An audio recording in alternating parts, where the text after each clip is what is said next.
fleißiges Volk geworden. Wir sind doch jetzt wieder ein so fleißiges und tatkräftiges Volk geworden. Was schaffen wir jetzt nicht wieder in Deutschland? Was haben wir nicht für Aufgaben? Man hat uns die ganzen Jahre schon eingeredet, dass der Deutsche sowieso nicht ganz gleichgültig sei. Who made that? I don't know, but I know who made me play that. The great man made that. I'm sorry, everyone. I got my Actually, microphone. I know who sent it to us. This one. Oh, it was Sean. I think Sean made it. I think Sean made it. Sean made that. Lycle Mofton. Lycle Mofton, somebody said. Lycle Mofton. All right. So, all right, everybody, please hit like and subscribe. We've been killing it in the algorithm the past couple of weeks, man. I mean, for us, it's not like Taylor Marshall views or anything, but that's me.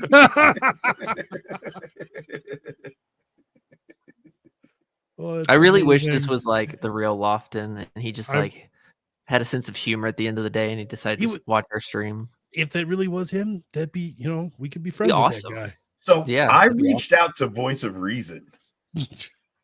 Why? Because I want to do a Voice of Reason versus Voice of Reason debate with Ryan. Okay, but if I wanted that much Sylvester Stallone, I would just watch Rocky. Well, the thing is, I'm going to have them debate the best Rocky movie. I'll have Voice of Reason debate Voice of Reason about what the best Rocky movie is, because Ryan doesn't want to debate theology with him. Like, he just wants to do a funny bit. It'll be a 10-minute bit. We'll do it. I think it'll be fun. That would be funny, honestly. No, I think Rocky 3 is probably the best one. And, no, Rocky 3 is terrible. Obviously, I was just trying to go for a joke. But four is pretty good. What is? Honestly, all of them are pretty good. She doesn't want it. She doesn't want Voice of Reason on. I wouldn't honestly. So, I was brought in by the misogyny against the state of the racism against Eastern Catholics. The best kind of racism. We'll do a locals update for our favorite leftist. Just because we got to keep making sure he pays for his local subscription. We have to make sure he keeps paying his local subscription. So might actually have to completely redo the way we do all these videos because of him. You think he's stealing it? He might, honestly. I mean, clearly he's just taking it from the podcast or Spiritus, where he posts the whole things for free. Don't tell him that. I want to make sure he pays. Why are you telling him that the cheat code? Pay us to slander us. All right, so I got a follow back from Michael Knowles. Poor guy. I'm wondering if I don't know if it was the James White drama, or if it was Rob giving him a D- on his apologetics against Charlie Kirk. It has to be say D-. It has to be James White, because that clip of him just preaching from the pulpit against Anthony is legendary. It went viral. Yeah, it went viral. It has over 1 million views on my Twitter. But yeah, so I got the follow back from Knowles. So it's going to be baby steps, and hopefully slowly we'll reel him in. And I might have to have Tim Gordon or Matt Frad put in a good word and tell him, yeah, you can go on with these guys. Yeah, you got to have people reach out to him. So we're hoping for that too. Also, yes, Rob, I'm sure Matt is. I'm sure Matt's gonna. Oh, don't worry. He's only called me a douchebag once or twice. I'm not. Oh, come on, dude. Not wrong. Also, we're gonna get some new. We're gonna get some new shirts in the merch store. Rob's gonna make an honorary Calvin Robinson based in Maryfield shirt. I was gonna ask him. Do you think he'd care if I put his silhouette with the big fro on it? That'd be awesome. His silhouette we have to throw him based in Maryfield. I think he would be honored. To be honest, I don't think he would be mad. I think he would be honored. I feel like you also need to do something with James White. Have James White shrieking, and then it says Mary, why didn't you pray for me or something? I don't know. What we'll do is, those tuxedo t-shirts? Yeah. We'll make one just with his weird little seashell pectoral cross on it. Yeah, honestly, and then him just saying like anathema St. Anthony or something. That'd be hilarious. I also want to do like a Mel Gibson shirt that says Buddha didn't do that ish. You know, I want to do something with Mel Gibson. I don't know if you can use Mel Gibson's likeness, but like Buddha didn't do that ish, something like that. I don't know. We'll use Buddha's likeness. You use Buddha's likeness. That's true. Yeah. That is clever. Is tomorrow Saint Anthony the Abbot? He's your patron saint. Yeah, I know. I thought it was in February. I guess not. Let's see here. Pull up the calendar. It is. Also, it is. It's tomorrow. I thought it was February. Yeah. Saint Anthony the Abbot. It is. Okay, so all right. So let's get to let's not bury the lead too long. We did what did we do? Like 6 minutes without talking about the story. All right, so we started with the lead in the funny video. So let's see. Pope critiques rigid dress. All right, I'm going to send this to the thing because I forgot to send it. And then we have for other stuff in the show, we have a Jordan Peterson clip that everybody's watching today, where Jordan says Jesus is God, but then he says a bunch of gibberish after, and a lot of people are criticizing the gibberish he says after. But I kind of think he's on point a little bit, and everybody else is saying this is voodoo. And then we have a Michael Knowles clip that we're going to hope he sees this one, because this one, he destroyed somebody on the Piers Morgan show talking about the Crusades. It is phenomenal. You guys have to see what he does on this thing. So Pope critiques rigid dress and mentality of conservative prelates. This is in the Catholic Herald. It's not LifeSite. So the Pope has taken conservative bishops and cardinals to task for the way they dress, suggesting their adherence to ostentatious styles reveals a rigidity of mind that in some cases may even reach a level of mental instability and emotional deviation. Excuse me. Hey, Nick, what does Trent say about criticizing things like dress and vestments and such? Pretty sure it's anathematized, isn't it? I was about to say. The Council of Trent. I thought you meant Trent Horn. No, the Council of Trent. Council of Trent does not like the whole. Trent's basic. The Council of Trent is, like, let's just ratchet it up to 11. The dress and the pomp and the circumstances, all the good stuff. I think it says something like, if you claim like the outward signs like vestments and such, aren't for impiety. Exactly. Let them be anathema. Yeah. Let them be anathema. Exactly. Anyways. Okay, so suggesting their adherence to, we read that. So the Pope made his criticism of the sartorial preferences of traditional leaning prelates who have at times opposed his more liberal efforts at reform in the church in his autobiography entitled Hope, which was published on the 14th of January.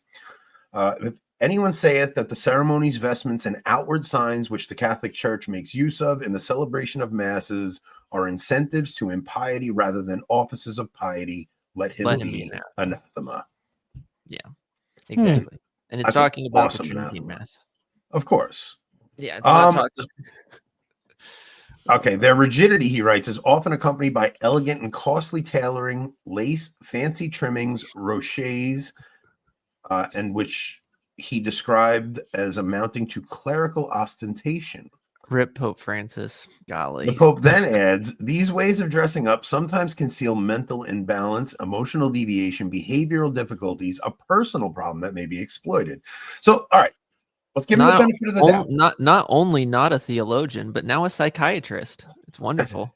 A personal problem that might be exploited. You mean like the financial and sexual deviancy of a ton of the prelates that Francis defends? Just remember, personal problems. If anyone watches my channel, they will know that 94% of Catholics think Christ is created and 64% that think Christ is not the Son of God. And yet we have a Pope who's worried about lace. I saw somebody put a poll up today that said, if a Protestant is aware of what the Catholic Church teaches, still rejects the church, can they be saved? No. It was like 20% said yes. And then 30% said, I don't know. Oh, yeah, God. So that's half. That's half. Half the people are rejecting a dogma of the faith. It's like that doesn't fall under invincible ignorance at that point. No, there's literally no way. If you know what the church teaches, then that's visible. I think the only people that are probably invincibly ignorant are on North Sentinel Island off the coast of India. Yeah, honestly, real. It's like invincible ignorance is for that noble savage that's never heard the gospel, who's living life according to the virtues, trying to do good from the natural law written on his heart, like from the law, like, because God's law is written on all of our hearts. This is for the person who's never heard the gospel and they're doing their best to live out what they know of God in their heart. That's what invincible ignorance is for. It's not for the Protestant who knows what the church teaches, rejects it, mocks Mary, things like that. Like, that's not what invincible ignorance is for. Yeah. I do think there is getting to be more and more invincible ignorance. You know what I mean? Like, well, even then, I don't think it would cut it though for him, because I mean, the one thing is, and when people go and read about like what is invincible ignorance, like we can have an invincible ignorance about details of the Catholic faith, and God's not going to hold us accountable for not knowing all the ins and outs of the Catholic faith, right? If we don't have that opportunity. But the church is clear that faith is necessary for salvation. Mm-hmm. And they specifically say that you have to believe in God, and you have to believe that he will come again to judge the living and the dead. It's proximate to faith that you have to believe in the incarnation, the Trinity, the redemption, etc. I say all of this because when you think about this in context also with, like, you have to die in a state of grace, how many people do you know who are like keeping the natural law without baptism? Well, like that's how many well catechized Catholics keep the natural law? Well, exactly. No. I want to ask this: what about Catholics in our current era who have been raised under a hierarchy where the Catholic faith is watered down? Like modernists, can modernists have invincible ignorance if they're going by?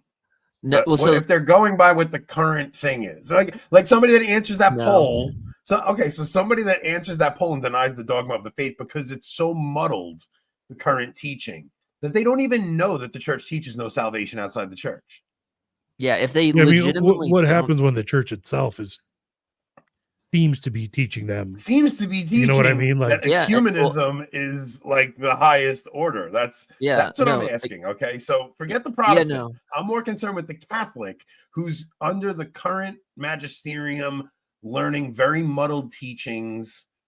Yeah, I would say maybe they're not going to be damned for that, like not holding no salvation outside the church because of ignorance. But I think that more likely, if you're in a situation where you don't even know that teaching, then your moral life is going to be atrocious, and you're probably going to go to hell based off of vice. That's the thing. So it's like when we talk about invincible ignorance, the church is speaking very hypothetically.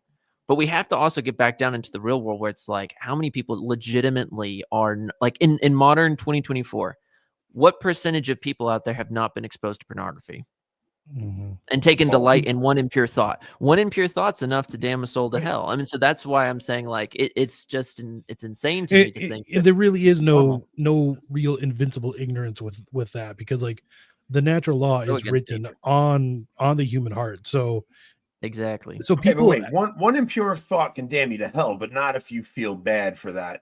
Like, not if you'd have to have perfect you'd have to have perfect contrition for it. But that's the thing.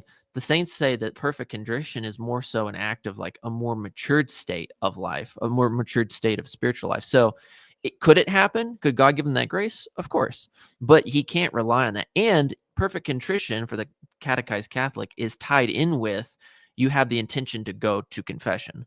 That's the thing. And so I'm saying, like, the person out in the middle of the Andes or whatever, they get Starlink for the first time, like we've talked about in some of these reports, and the whole society collapses within a week because they find pornography. It's just like, it ain't good. I think when it comes to that topic, man, I really think, like, I especially the people who think that once saved, always saved, and they could just continue on looking at that filth. Like, it is so evil. It's Like, so like if your mind is corroded by that sin, and you're looking at that filth, like I don't know, it's just, it affects every facet of your life when you're looking at that. It makes you treat people differently. It makes you see the world differently. It's horrific. It's so evil. Ooh, That's why I just don't think that like most people are going to heaven. I think it's Where's very Adrian? few making it to heaven. Yeah, I was looking for Adrian. Oh, Adrian Conway. No, this is my friend Adrian Conway. He's awake. Look at that. I got a lot of my crew in here. He's in Manchester, so it's like 2 a.m. over there right now. Dang. He's still in Bro, go to sleep. sleep. So I texted him because I wanted him to send me something. Okay, so Nick, this was after our Father Calvin interview.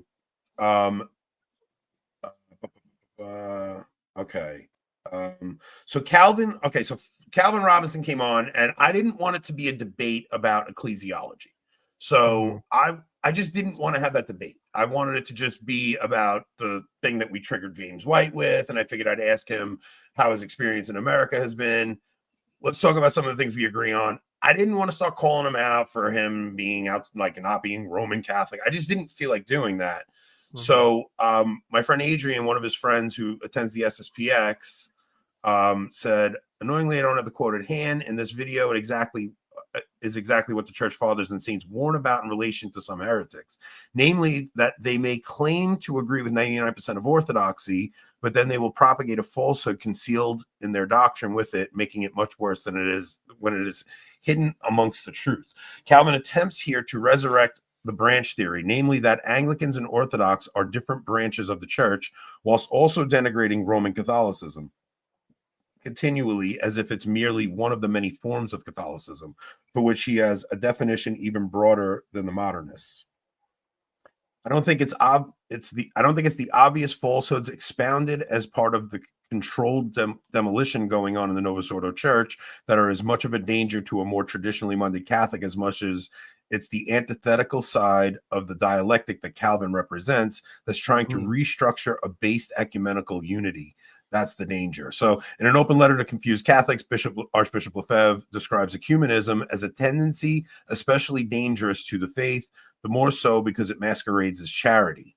Yes. Ooh, wow. It's very true. So this is getting into what we were just talking about, right? So in Lefebvre, ecumenism masquerades as charity. We cannot unite truth and error so as to form one thing, except by adopting the error and rejecting all or part of the truth. Ecumenism is self-condemnatory. Similarly, in 1928 encyclical Mortalium Animos, Pope Pius XI writes of the budding ecumenical movement of his time and warns Catholics not to be deceived by the outward appearance of good, since beneath these enticing words and blandishments lies hid a most grave error, given that unity is a mark of the church. Since the church is one, holy, Catholic, and apostolic, the error lay in the claim that the unity only existed in apostolic times, to be later replaced by distinct churches and communities divided by differences of opinion, which should now be put aside, and from the remaining doctrines, a common form of faith drawn up and proposed for. So this stuff was boiling up in Pius XI's time. Yeah, I literally read this encyclical today. And he was writing about this. Thank God I didn't read that before the Calvin interview, because I would have not been able to do the Calvin now. Yeah. No, but there's so much. Look, the thing is, all right, so when is it okay? Like, it's not like he was clearly mentally unstable, right? But it's not like I'm attending a prayer service of Calvin Robinson. Like, we're talking about things going on in the culture. He was canceled from a conference where he was going to speak at this ecumenical thing, and he saw how the ecumenical movement doesn't work. So what can we do with non-Catholics in this? Argue.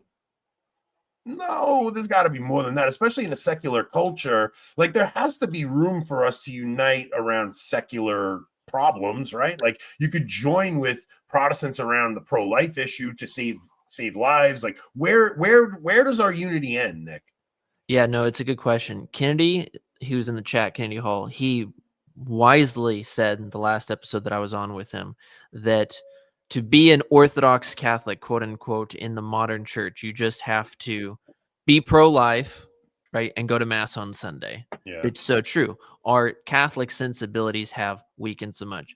Two things before I answer your question. One, everyone go and read the encyclical Mortali Animos by Pius XI, particularly paragraph number 7. If you just have to read one paragraph in that, go and read paragraph number 7. It's a longer paragraph, but it's very good. Pius XI is addressing in 1928 the ecumenical movement that was already having full steam ahead. And the Catholic Church condemned it and said, the only ecumenism we are interested in is the ecumenism of return, meaning all you Protestants, Orthodox, you have to come back to Rome. You have to submit to the Roman Church. That's the only. But that's what I always movement ended in the Lambeth Conference, exactly, which allowed Protestants allowed contraception. Exactly. And the problem is that he is saying, I believe in ecumenism when it's pronounced proselytize.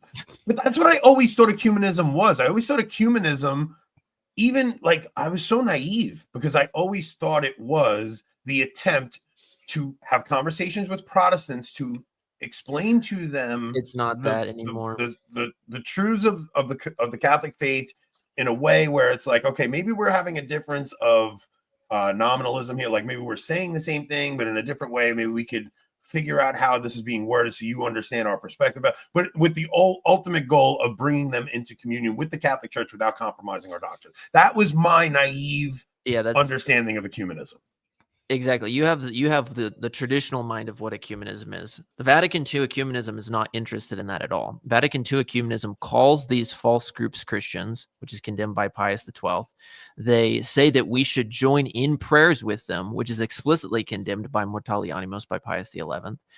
This is literally a sin against the first commandment, the virtue of faith. I taught this to my students last night, of all places, that going to non-Catholic services and actively participating in them is a sin against the first commandment. This is true. And Archbishop Lefebvre, he's completely correct on everything he said in that. To answer your question, though, we can, of course, rightly condemn grave immorality in civil society. Anybody can. An atheist, a Muslim, a Catholic, we can all join arms and say this is wrong. But I will say this, you have to be prudent, because if anything you do gives scandal and makes people think that everything is okay, it doesn't work. So this is why, and I agree with you, Kennedy, right here. This is a good point. This is why the pro-life movement has always been a Trojan horse for a sin greater than abortion. Excuse me. I agree. And so therefore, right, that's I'm why going to a rosary rally in an hour for reparation for a pride event being hosted by a Catholic church. Please pray a Hail Mary for us. Absolutely. So wait, then what does Nick think about attending the ordinariate of the chair of St. Peter? I'm honestly, so I've been to a few of them. I'm honestly not a fan, and that will make people mad. I'm not a fan mainly because really two reasons. Briefly, one, the ordinariate is essentially just Anglicans coming back into union with Rome, which in and of itself is good. They want to keep some of their Anglican customs, which, okay, one can dispute about that. But really, at the end of the day, they accept all of the modern errors, especially ecumenism. They're highly ecumenical. And then second, their missal, while it's more reverent than the new Mass, again, like that's saying much, is also very much so like the new Mass in the sense that it gives the priest options on what to say. He can say the traditional offertory, he can say the new Mass offertory, etc., etc. So I'm not a huge fan. Okay, we're doing super chat. So, okay, check out this mentally unstable quote. You will more easily recall 100 men from error than one woman. Oh, I mean, in all honesty, I love everything that my liberal stalker has been criticizing me for. We're addressing in this show. It's like ecumenism, misogyny. The beginning of the show opening with Heil Lofton. Okay, let's go with this one. What do Orthodox Catholics and traditional Old Catholics like Father Calvin gain by coming into communion with the Roman Church today? Do they come into communion with the SSPX? They gain salvation. Well, the thing is, and people need to realize that coming into communion with Rome does not mean coming into and checking off the box and agreeing with everything that Pope Francis says. When we say coming into communion with Rome, we mean coming into alignment with all of the dogmas given by Christ. all of the teachings post-Vatican II, most of them aren't even on the level of authority anyway. And so when a person comes into union with the Catholic Church, they are accepting Catholicism, the faith, not necessarily every single thing Pope Francis says. So salvation. All right. We are going to change topics. We're going to do the Knowles clip first because, I was so impressed by this, and I want to send him this segment as a way to kiss his ass, and maybe he'll come on with us. So let's do the Knowles clip. At least you're being honest. At least Rob, you gave him a D- with Charlie Kirk. We have to do something to better our image with him. For whatever reason you want to ascribe to him, whether it was being his friend or whatever, he sucked during that. Yeah, I mean, if you guys are curious what we're talking about, Rob and I did a breakdown of Michael Knowles and Charlie Kirk. I was a little more forgiving of Michael because I think it's just his personality type and maybe his temperament. I still haven't seen the whole clip, in all honesty, the debate between the two. Rob, you weren't too bad on him though. Actually, no, I wasn't. I get it. We both agreed that Michael not saying things in some cases just let Charlie make an idiot of himself. So if you guys haven't seen that, that was a good show we did. All right, so let's bring the Knowles clip up. Okay, so this is on Piers Morgan. They're debating Pete Hegseth's tattoo. Oh, very interesting. That's what should be on TV. Well, watch where it goes. It's very interesting. And as for the cross that you talked about, yes, Deus Vult, which is the cross that he has, and the slogan that he. Okay, wow, that started off retarded right away, didn't it? That's not even the name of the cross that he has on. Oh, no, he has the Jerusalem cross, but he does have Deus Vult, right? But still, no. She thought the cross. Yeah. He has a Jerusalem cross, which Rob also has because Rob is what is that? A neo-Nazi cross, Rob? Is that what that is? Thanks, Ant. We really know that the Nazis were huge Catholics. Apparently. Yes. Yeah, they only had at least one encyclical directed directly at them. They only rounded up hundreds of priests and murdered them, but whatever. Customarily, when you visit the Holy Land, you get a tattoo of the Jerusalem cross. That is generally the custom, but a lot of people do get them that don't go to the Holy Land. But generally, that is one of the traditions that you do. There's a guy that's been making that tattoo. The Razook family's been doing it since 1300. That honestly is pretty epic. Not gonna lie, I'm not even. You know why they do it? That's pretty epic. It's a Coptic tradition, both Coptic Orthodox and Coptic Catholic. They had to tattoo themselves with that on their wrists to get into church. Oh, that's awesome. That's how they would know that they were Christian and not Mohammedan. Yeah, and listen, with this ceasefire, right? Maybe there's a possibility we could all visit the Holy Land one day because I would love to go to visit the Holy Land and see the places Christ walked. But all right, let's do the clip because watch where this goes. He has. Deus Vult is an old Christian cross. The part. Okay, so he answered that right away. Right off the bat. The phrase, however, was uttered by crusaders as they were slaughtering Jews and Muslims during the Second Crusade specifically. So it's not just a random cross. It's not just a random phrase. That isn't true. The phrase that is not true. It is true. The phrase was uttered after the Council of Clermont when Pope Urban II declared the crusade. And it was actually probably Dieu le veut, but it's been rendered in Latin as Deus Vult. It has nothing to do with slaughtering Jews. It has nothing to do with slaughtering Muslims because the Muslims had invaded Europe, not the other way around. Oh my God. Are you really saying that the reason the crusade, which was sent to the Holy Land to liberate the Holy Land, from whom? From Jews and Muslims. Yes. That is a phrase. There are enemies. Does she not know what liberate means? Why would you have to liberate something? She's a perfect example of the cancer that is leftism, where they will promote these false, wicked religions and they will hold this double standard against Europeans. But the Holy Land, look, it's our Holy Land. For anybody that gives you this line where the Catholics went in to exterminate Muslims and Jews, the Holy Land, after the temple is destroyed in 70 AD, the Jews are dispersed throughout the world. The Holy Land is no longer theirs. It is only the Holy Land because we consider it the Holy Land because it is where God himself walked. This is Christian land from the 1st century onward, maybe the 2nd century onward. Like as Christianity spreads, by the 2nd century, I mean, we went over and we did when Mount Vesuvius blows and you have Pompeii gets destroyed, you already have Christians in Pompeii in 79 AD. The Holy Land from the 2nd century on is Christian. Damascus, Damascus is like the first Christians there. So when the Crusades happen, it's because Muslims are invading Christian lands, and the Pope calls a crusade to ward off these Muslim hordes. It's not like the Muslims held this territory and we just went to go. No, they came in and slaughtered Christians, and we had a war to fight them off. Exactly. They came and slaughtered Christians. I mean, this is the thing. She's clearly never read anything about the history of the Crusades, and she's never had anybody actually challenge her. Notice the way that she reacted whenever he just starts to bring up the reality of she the Crusades. Blasphemed right away. And she does again. So everybody forgive that. Hey, Matt, we're going to read your super chat. Just leave it in there, and we will get to it. Don't disappear. I want to finish this clip, and then we'll go back, and if you guys do throw a super chat up, we will go back to it, and we will get to it. Okay, we ready to continue? Yeah.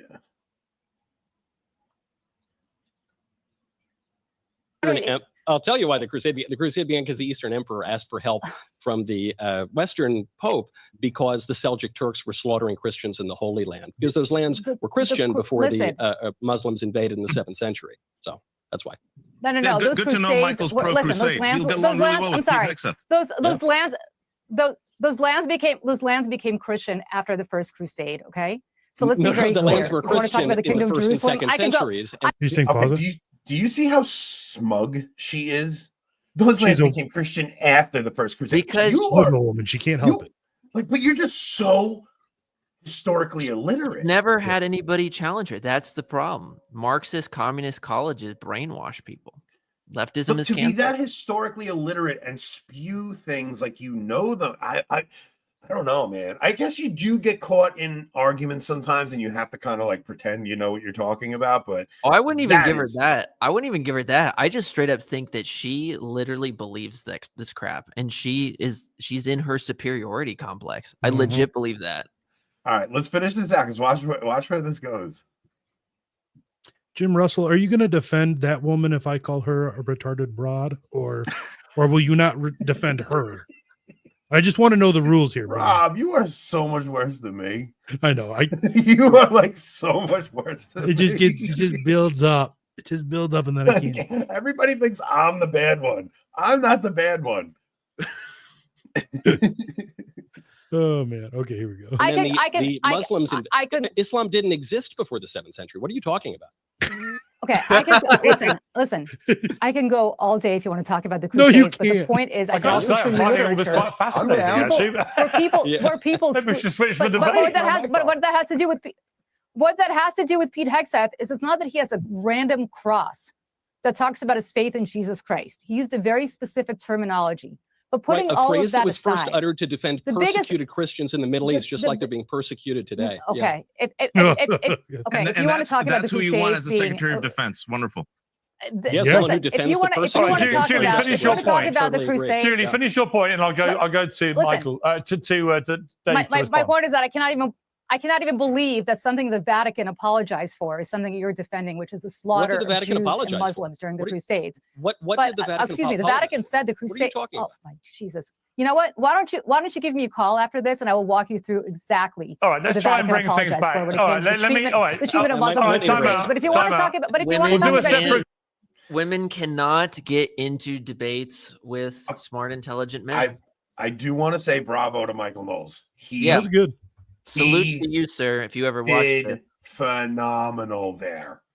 Like, just completely. Like, what are you even talking about? Like, just the way he handled her smugness was perfect. Just like, what are you even? There weren't the Muslims. They think Islam is as old as Christianity. They don't realize that Muhammad pops up in this. Rob, what was Tom Holland's book about the origins of Islam? He did a documentary I watched. I didn't read the book. Under the Sword, something like that. But he goes into the origins of Islam, and you don't actually know what the origins of Islam are. Like, nobody knows where Mecca really is. Like, it just starts off as a bunch of stories, and there's no possible way. Yeah. I think he did a great job. But the shadow of the sword.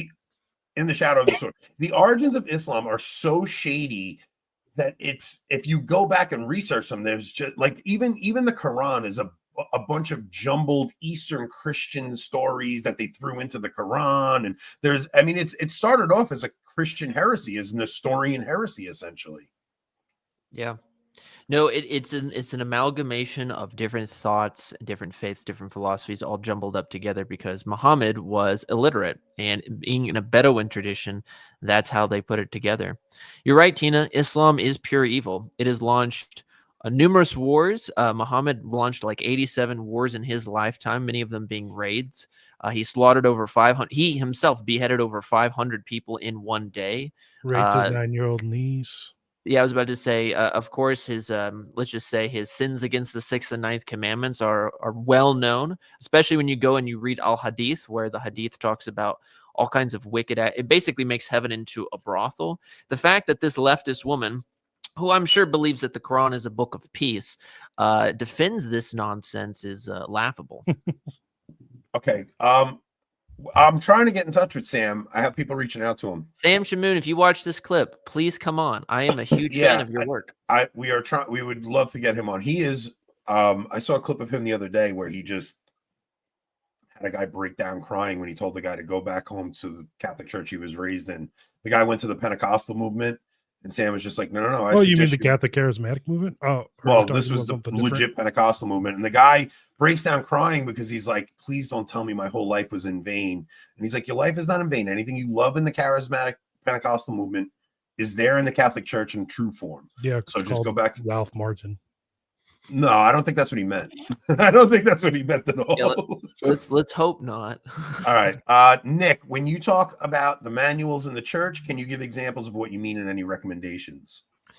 So it depends on, I would say, maybe your level of exposure to Catholic thought. So, for instance, if you've not read through a catechism, I don't know if you'd want to jump into a manual yet. But if you have read one, I would say manuals are basically short teaching encyclopedias of faith. They're short courses over different parts of our Catholic faith. And so some good manuals to start on, I give you two.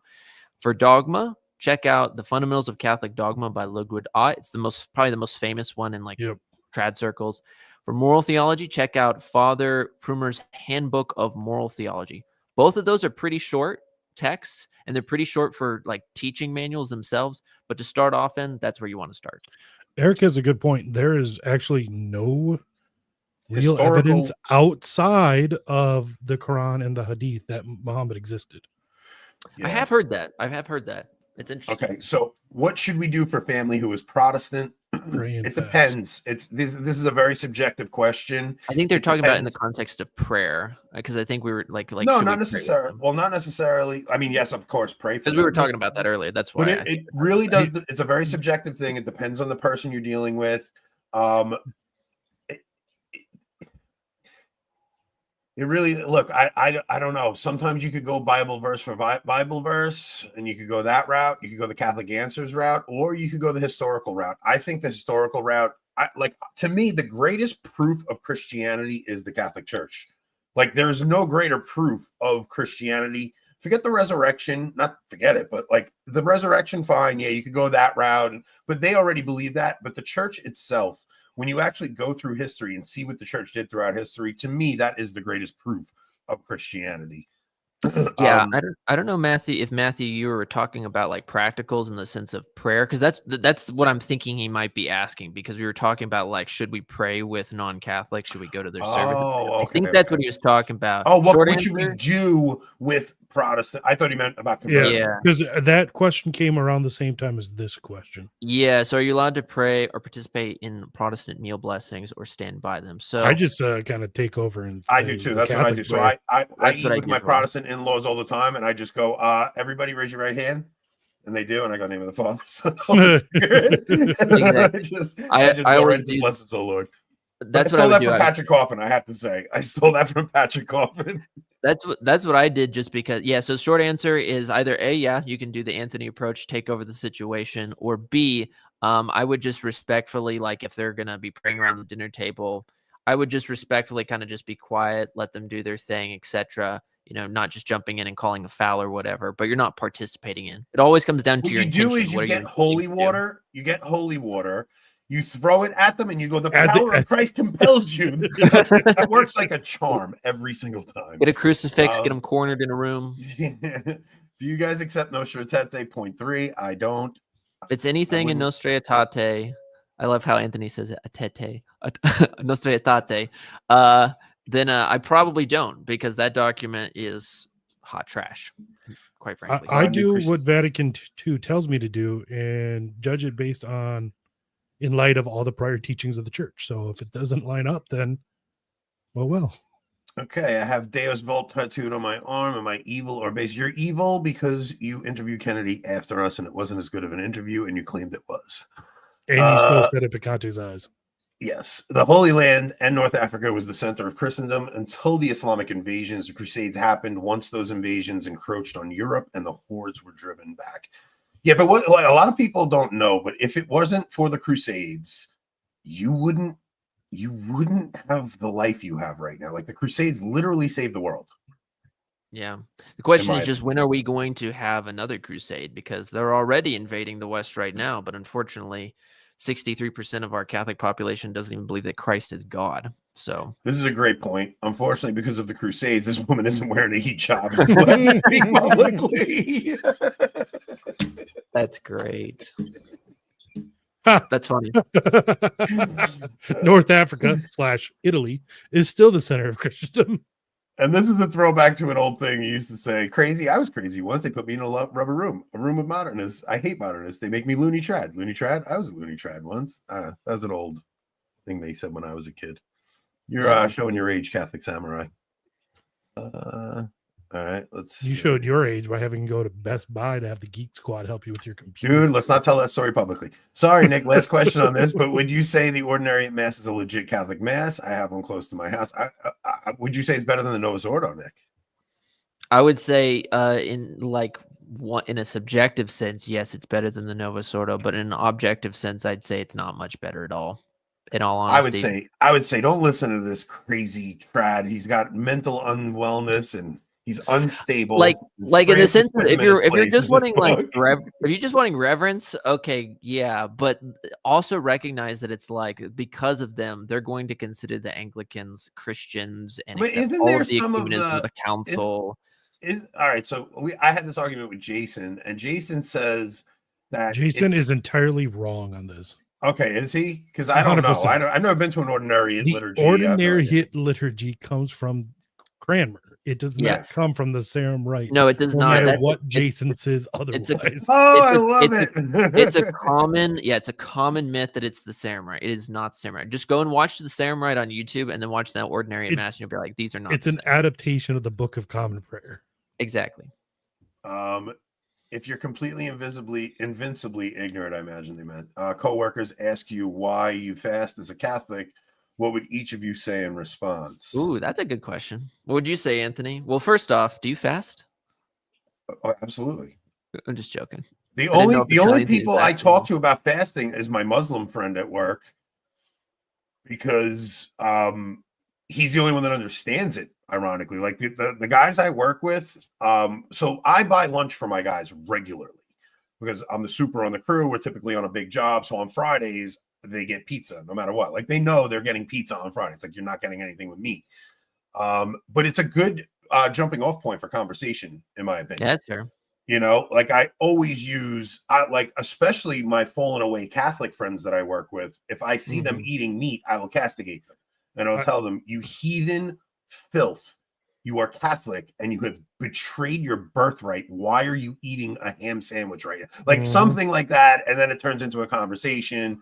And a lot of them, especially, like, I work with a lot of South American guys, and they came here and they don't know their history. And I've had really good conversations about Our Lady of Guadalupe with them, and just explaining to them, like, bro, you were an you were Aztec savages before Christians came. That place unfortunately needs an exorcism though, because it's like it's been going around the internet over like the last 2 or 3 days on Twitter. But people have been posting that old video of John Paul II when he's there, and they're doing the Aztec mass, and that woman comes up with like this literally like piece of like it's like a branch, it's like a branch of a bush, and she's like blessing him. They're right, and the tilma's right behind them, and she's just doing all this stuff. That's the origins of the Mayan rite right there. Under John Paul II. Legit. It's horrible, man. Nick's favorite scholastic contra Islam treatment. Summa Contradictilis by St. Thomas Aquinas.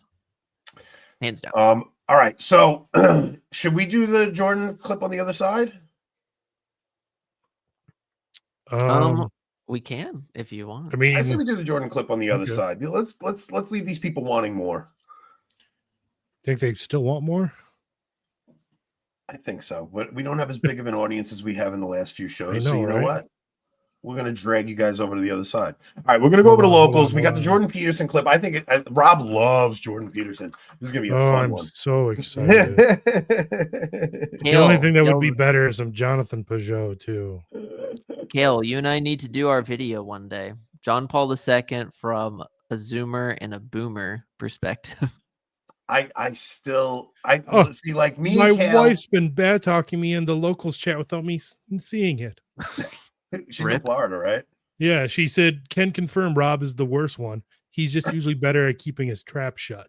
Because she hears all the things that I say only to her and don't. It's honestly fair. It's the quiet ones you have to watch out for. Anthony. All right, so we're gonna do Jim Russell gossip on the other side. We're gonna do Jordan Peterson. We talked about local deacons because that's listen. There's a huge update on the other side. So Rob, you have to.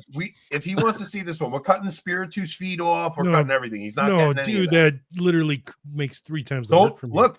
It literally gives me like 4 hours more work. No, they're not getting an audio podcast this week. They're not getting Spiritus this week. Don't even post it. Don't even post them there. It's saving you work. No, it's not. How? By not putting it up at all? Like the whole show? Honestly, Kennedy, that's exactly what I was thinking. I was just like, what? Why are these guys debating about this platform? No Spiritus upload and no audio podcast upload for this episode. You guys want to watch it? You got to pay. I'm sorry. That's just the way it is. Because we're going to go, yeah, we're doing that to you. I'll tell you what. No, I'm not. No. No. Anthony's going full mobster, pay up, or I'll break your kneecaps. That's it. You guys got to come over. If you want to hear this, you have to come over and you have to pay. Because I don't want Jim getting over there for free. It's not happening. So no audio podcast for this episode. Jim, if you're reading this, please log off for a month. Yeah, Jim, do you know how much it sucks to have a protected Twitter account just so you can't screenshot me all day? How am I supposed to argue with other people on Twitter if they don't see my tweets, Jim? We're doing this on the other side because I have a lot of things to say. So let's go on the other side. Okay. We're going on the other side. I have things to say. And Jim, if you want to watch, sorry, buddy, you're gonna have to pay and raise it to $10 this episode. Well, that's not even possible. Okay. All right, we're going to locals. Come on over, guys. We're going to locals. Let's go. Take us out. Wait, hold on. Oh, wait. February 8th, men's conference. The thing he's trying to cancel us from. It is going to be a fun weekend, even if they do cancel us, because it is a possibility. And when you hear what he's doing, it is a possibility. We will still be there, no matter what. You still can hang out with us if you buy the VIP tickets, and we'll look. We may not be able to speak there if we get canceled. Like speak in the church. Like, yes, but we will speak. Like, you'll hear our talk. It's just going to be after the church function, and we'll figure something out. Honestly, Kennedy's conference is where it's at. You guys should just come up there. Kennedy, invite me to speak next year from the Zoomer perspective. Canada? I think I'm going I don't have a passport. I'll go to your conference, Kennedy, and speak. Kennedy hasn't even invited me on Mere Tradition. Like, I haven't even been on Mere Tradition yet, and he wants me to come to his conference. Are you sick? When I get the Mere Tradition invite, we'll talk about going to a conference. I've been on here 10 times. I haven't got one invite over there. All right, let's go, guys. We're heading over. Okay, hold on. I'm cutting it off. Facebook dead. Twitter dead. I don't even know why I posted it to my Twitter today. Well, my you have Twitter's followers. locked. Yeah, still. Kennedy raises a good